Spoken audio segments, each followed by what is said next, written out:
حسین سلام علیکم خسته نباشید. آشه سلام علیکم. علیکم سلام. ان شاء الله پیدا میشید نترسید. آقا سلام علیکم یا الله یا سلام. پرچم همیشه بالا. حاجی سلام علیکم خسته نباشی. خسته نباشی. یا سلام علیکم. حاجی سلام علیکم. حدیث چیه پیدا کردین؟ ان شاء الله پیدا میشه. ان شاء الله. ان شاء الله.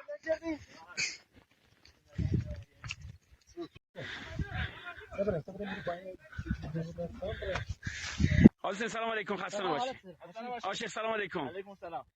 ان شاء الله پیدا میشید نترسید. آقا سلام علیکم یا الله یا سلام. تحویل نیروهای انتظامی و نظامی دهید مژدگانی و پاداشی ارزشمند دریافت می‌کنید.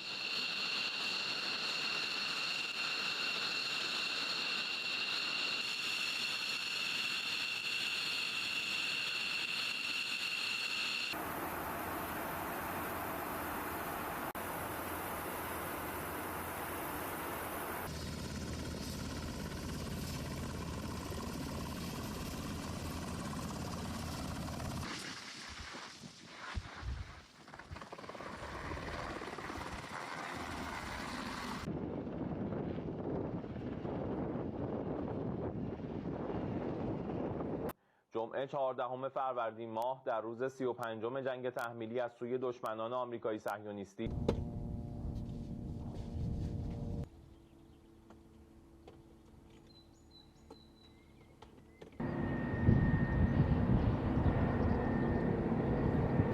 Colonel Layton, I want to stay talking about this missing crew member who is now somewhere in Iran, and the search and rescue efforts, as Julia was just pointing out, continue.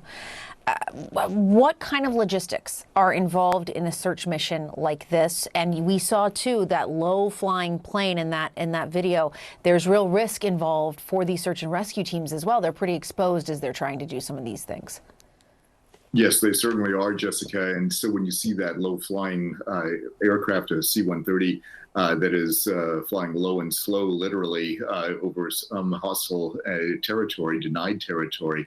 So the risks for missions like this are pretty considerable, as you pointed out. Even small arms fire could potentially do damage to an aircraft like that. And the thing to note is a couple of the helicopters involved in the rescue mission were actually struck by what appears to be a small arms fire in this case. So there's a lot of risk in that in this case. So when it comes to the logistics, you've got these aircraft that you see, you have the people on board, you have those people come with all kinds of gear.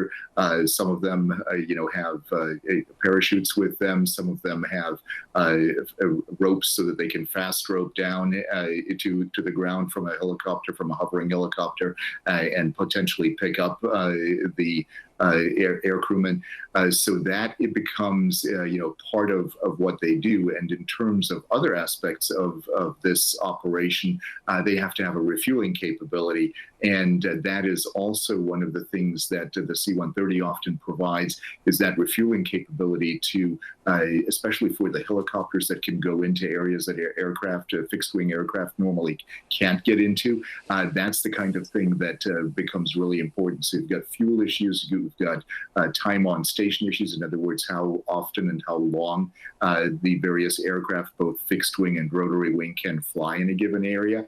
And then you also have personnel considerations, plus the threat. They have to watch for the threat to see if Iranian units are moving into the area where they think the downed airman is actually located. So that becomes a key element as well.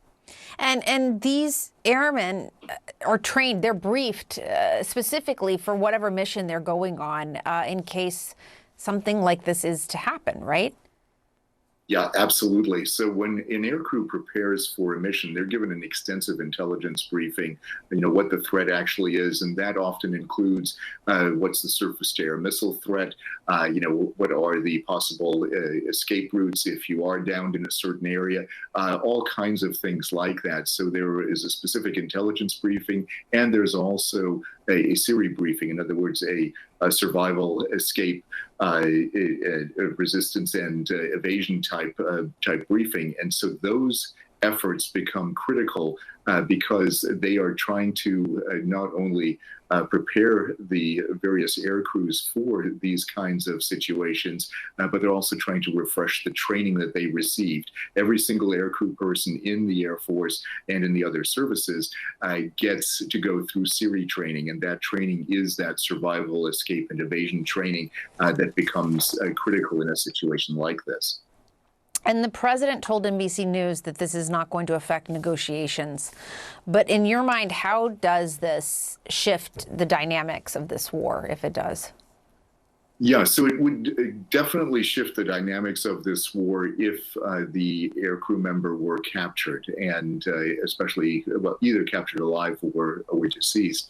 So it would potentially be quite an issue, and the Iranians would try to use that person as a bargaining chip. That's something that they've been trying to do really, ever since the hostage crisis in 1979. So that's the kind of thing that we would expect to see from them. It's something that they also train for, these aircrew members who, might be in a situation like this. So they are trained to not only evade, but if they are captured, they are also trained to survive that situation. So that would definitely change the dynamic. If the person hopefully is taken out alive by U.S. military forces, that would make it less of an issue, but it would also point to certain vulnerabilities in the Iranian system and their security system. And that would obviously be a good thing for us from a military standpoint.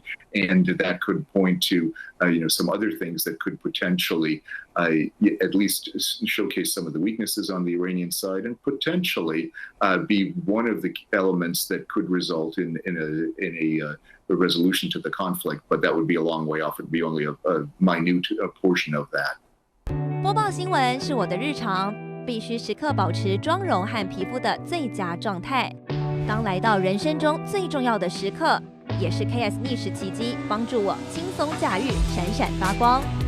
KS 逆时奇迹活肤露全效精华、精华霜，多达5种 EGF 6大冻龄关键成分，保湿效果让我非常满意，小细纹也不再困扰我。